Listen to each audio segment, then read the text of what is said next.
Essa aula está sendo gravada para a turma de criação de Assets 1 do curso de Jogos Digitais da PUC Minas. Se você estiver vendo essa aula por acaso no YouTube, tem uma chance dela não fazer muito sentido para você.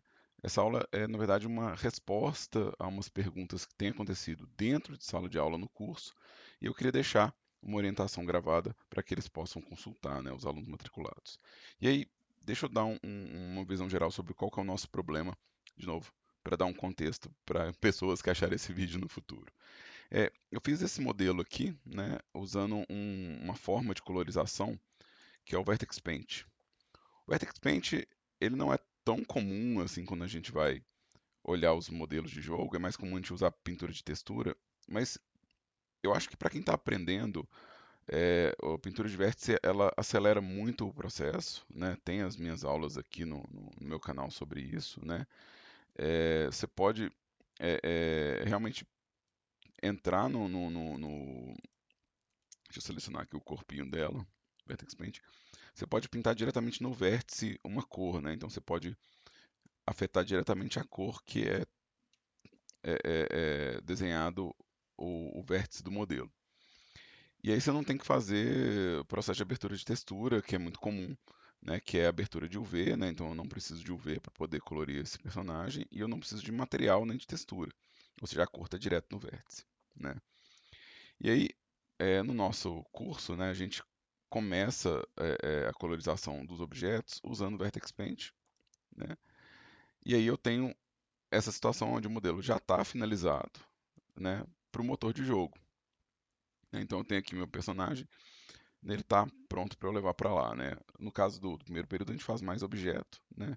Eu só peguei esse modelo porque ele tem mais cores do que os objetos que eu tenho modelado, então vai dar para ver melhor a transferência de cor de um espaço para o outro, né? E aí eu vou exportar isso aqui, né? Então vou selecionar esses objetos aqui e vou exportar como FBX para um projeto que eu criei aqui na minha pasta, né? Então tem uma pasta de projeto aqui da Unity e vou colocar aqui a minha bruxita, né? Estou exportando com as configurações padrão. Geralmente eu gosto de pôr um apply transform para a rotação ficar aplicada. E vou exportar o FBX e vou para o meu projeto da Unity. No meu projeto da Unity, se eu pegar aqui meu objeto, ele não vai ter cor, né? Eu vou colocar meu objeto na cena aqui e ele não vai ter cor. E aí a questão toda é como que eu faço para que esse objeto tenha as cores dentro do motor de jogos, né? Então, na Unity, os únicos dois materiais que a gente tem que vão. Dois não, só acho que são três materiais. Daqui a pouco a gente vai ver na listinha. Os únicos materiais que eu tenho nativamente que vão usar a cor de vértice são os materiais de partícula, né? Então, eu vou criar um material aqui para usar como referência, né? Então, vou criar um material para a gente usar de referência. Então, vou criar um material. Esse material eu vou chamar de aula, só porque é o material que eu estou usando para explicar. E eu vou colocar esse material no meu modelo. Então, agora o meu modelo aqui, ó, ele está usando o material de aula, né? A varinha não está usando, vamos colocar na varinha também.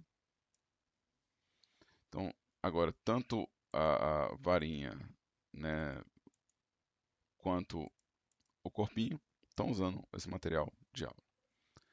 E aqui, ó, eu estou usando uma pipeline de produção que é o RP, né? Então, quando a gente vai criar um novo projeto, a gente tem várias opções. Eu estou usando essa opção que usa o Universal Render Pipeline, né?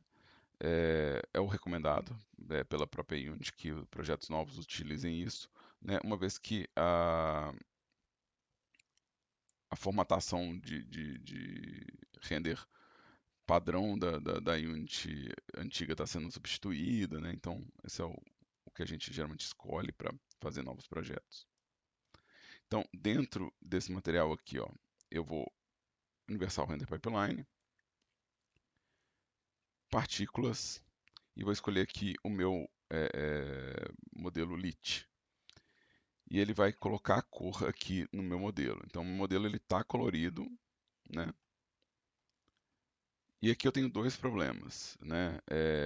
O primeiro é meio notável, que a cor do meu modelo está muito lavada em relação ao que está acontecendo aqui. Ela está muito esbranquiçada. Isso vai acontecer com todas as coisas que você trouxer do Blender para Unity, porque o Blender está usando um modo de cor que é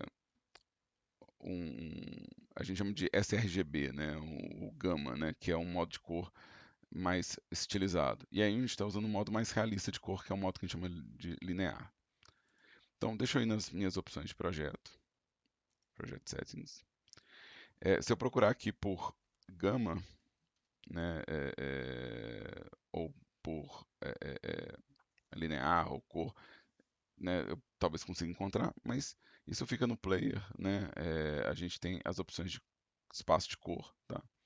Então, espaços de cor, e aqui eu tenho espaço gama, e aí eu vou pedir para ele mudar para gama, ele vai recarregar, né, recompilar o projeto aqui, né? E se eu fechar aqui agora, as cores estão mais próximas, tá? A luz é diferente, né? Então eu estou tendo uma diferença por causa da iluminação também, né?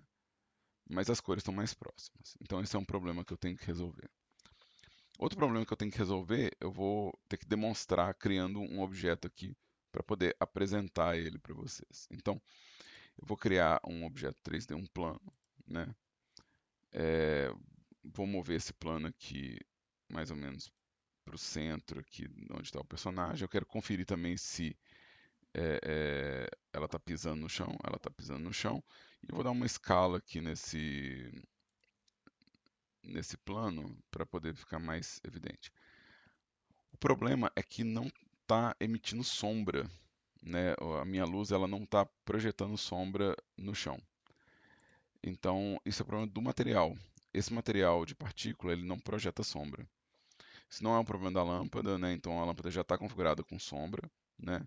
Isso é um problema do material que eu coloquei aqui. Não é necessário para um jogo que os objetos provoquem sombra. Isso é uma opção estética, né? Então, se você tem um jogo que, né, no caso do primeiro período do curso de jogos, a gente faz jogo de navinha, elas estão voando, e às vezes a sombra até vira uma interferência em relação aos objetos que você quer que o player veja. Então, às vezes ele vai estar vendo a nave e a sombra projetada e vai dar uma certa confusão. Mas em alguns casos, o objeto está encostando na superfície, então talvez você queira é, criar um shader onde a sombra ela vai apoiar no chão. E aí, né, no caso dos alunos do primeiro período, eu vou mostrar diretamente como que a gente pode criar esse shader aqui que projeta a sombra, né, de um jeito fácil, talvez não um jeito mais otimizado, né, o jeito mais otimizado é programando, né, mas que vai servir para vocês terem a sombra projetada no cenário, tá? Então eu vou adicionar aqui, eu vou criar um shader, né? O shader que eu vou criar é um shader do tipo Shader Graph, da família URP, né? Então eu vou fazer, vamos fazer com Create Shader Graph. Então cliquei com o botão direito aqui, ó, Create Shader Graph, URP. E aqui eu posso pegar o Lit Shader Graph, que é o padrão, né? E aí eu vou, tô deixando um tempinho para as pessoas poderem dar pausa no vídeo. Né? E aí eu vou clicar aqui o Lit Shader Graph e vou criar, eu vou chamar ele aqui de Vertex. E esse vai ser o shader que eu vou usar para colorir minha personagem, tá? Então, eu posso clicar duas vezes aqui para abrir ele. Então, cliquei duas vezes, ele abriu o que é o shader, tá? Para os alunos que estão trabalhando no primeiro período, eles já viram também o shading, né, no Blender, né? Então, eles vão ver que o shading aqui no Blender, né, ele vai ser parecido, né? A gente vai ter o vamos pegar aqui o shader padrão do Blender, né? Ele vai ter essa cadência de ter a cor, né, acontecendo aqui, né? Então, a gente já demonstrou isso em sala de aula para os alunos. E aqui eu posso pedir meu atributo de cor, né? Vamos em atributo que vai mais rápido. Atributo, cor, né? Que é onde eu vou ter aqui a entrada do meu, né, do meu vertex color, né? Eu também posso vir aqui em input, né? E aqui eu vou ter o atributo de cor, né? E aí, se ele tiver um Vertex Paint, eu posso selecionar ele aqui, que ele vai processar, demora um pouquinho, mas ele vai processar a cor na superfície do objeto, né? Então ele está colorindo esse aqui. Vamos colocar o mesmo material no corpinho da bruxinha, né? Então é isso, ele está entrando com a cor na superfície. No caso da Unity, né, é o mesmo processo, a minha cor está aqui e é aqui que eu quero entrar com o meu Vertex Color, né? Então eu vou clicar aqui e arrastar, né? Então, deixa eu refazer o passo a passo aqui, né? Eu estava na minha cena, criei o Vertex do Shader Graph, vou clicar duas vezes para abrir o meu Vertex aqui, ó, o meu shader. No meu shader, eu vou clicar na cor base, arrastar, e aqui eu vou procurar por Vertex, e ele vai ter a opção aqui, ó, Input, Geometria, Cor de Vértice. Eu não preciso dessa prévia aqui, tá? Essa prévia, não tem como ele saber como é a prévia, porque essa é a cor do vértice, então é, isso aqui deve ser o bastante. Vou salvar esse shader, né? Então, a gente tem aqui o ícone de save. Vou salvar. Então, depois de encaixar, eu salvei. E se eu for na cena, meu personagem vai estar com a cor sem a sombra. Eu vou trocar agora pelo meu shader que provoca sombra, tá? Então, vamos selecionar aqui, né? Deixa eu refazer o passo mais uma vez aqui, ó. Então, eu criei meu shader, né? Salvei meu shader. O que aconteceu quando eu fiz isso aqui? Quando eu vim aqui nessa opção e salvei, ele jogou o meu shader para a lista de shaders. Então, quando eu chegar aqui, ó, dentro dessa lista vai ter o meu shader, né? Então, eu vou ter meu shader graph aqui, ó, e eu vou ter o meu shader vertex aqui dentro. Então, ele criou dentro de shader graph, né? Ou seja, eu criei um shader graph aqui e ele criou para mim dentro da minha lista de shaders o shader graph vertex. E aí ele tem o personagem e a sombra, né? Então, isso aqui que é a diferença desse processo. Eu ainda posso, se eu quiser, né, criar opções de controle para poder controlar o smoothness, né, o metálico, né? Então a gente tem esses valores aqui que eu posso configurar aqui, mas que eu posso também adicionar aqui para que eles fiquem visíveis lá para controlar. Geralmente o smoothness é um que é interessante. Então eu vou procurar aqui um float, né? E aí eu quero é, é, tipo declarar ele aqui, né? Ou, né? Tipo tornar ele visível dentro desse espaço, né? Então deixa eu clicar aqui. Eu quero converter ele para uma propriedade. Então agora ele é uma propriedade do meu shader do tipo float, né? Eu vou renomear ela para ser o smoothness.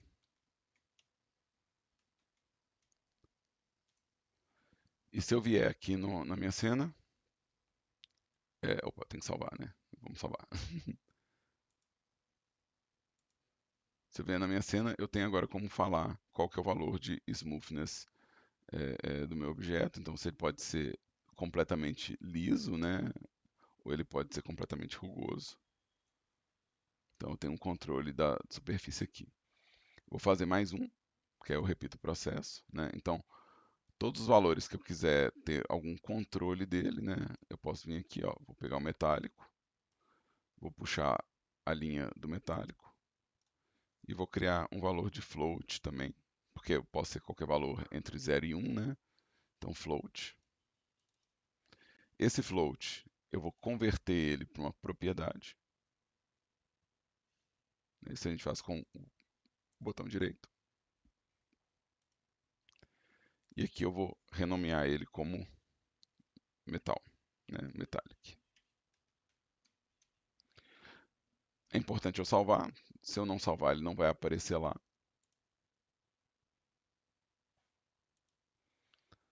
E agora eu tenho um controle. Eu posso falar que esse objeto ele é metálico e liso, ele vai ficar todo espelhado. Ou eu posso falar que ele não é metálico e ele é poroso, né? E aí ele vai ficar mais ou menos parecido com o que eu tinha lá no Blender, tá? Então isso é uma alternativa para os alunos do primeiro período poderem colocar um shader dentro do jogo que faz o trabalho é, de usar a cor de vértice e ainda ter as configurações para projetar sombra, né, e para ter os controles finos de metálico e smoothness. E eu acho que é um jeito rápido de fazer jogo. Quem está fazendo, né, curso de jogos tem que fazer jogo com frequência, né? Fazendo assim é uma forma rápida e esse shader, né, ele vai funcionar para esse material aqui que eu criei, né, ele vai funcionar para vários objetos, né? Se eu precisar uma configuração diferente, eu crio um novo material utilizando esse mesmo essa mesma esse mesmo shader, né? Então vamos criar aqui, vamos deixar a varinha, né? Eu vou criar um novo material e eu vou chamar ele de aula, mas eu vou batizar ele de metal. E eu vou colocar esse material aula metal na varinha.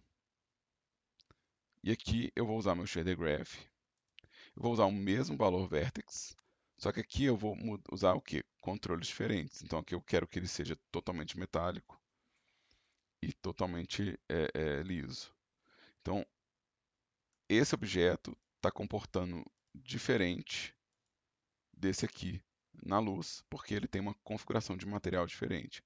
E esses dois materiais usam esse mesmo shader, que é uma estratégia ideal. Você tem um número baixo de materiais, cada material representando um comportamento de luz, e um número baixo de shaders, ou seja, o menor número possível desse conteúdo para o seu jogo ficar leve, né? Você não quer ter redundância nem coisas que é, executam a mesma tarefa ou fazem o mesmo acabamento, tá? Então, para cada variação de comportamento à luz, eu vou ter um material, mas tudo que for metálico e cromado vai receber o mesmo material. Tudo que for rugoso, né, poroso, vai receber o mesmo material. Se eu tiver alguma coisa no meio do caminho aí, né, se eu tiver alguma variação, né, aí, né, eu vou lá e crio um material novo para ele. E se eu precisar de mais alguma propriedade do meu modelo, por exemplo, eu vou configurar também, vai ter variação de emissão, por exemplo. Eu posso fazer a mesma coisa e puxar, né, os valores que eu quero configurar individualmente para cada material, né? Toda vez que você faz isso aqui, você está criando um valor que você vai configurar individualmente para cada material, tá?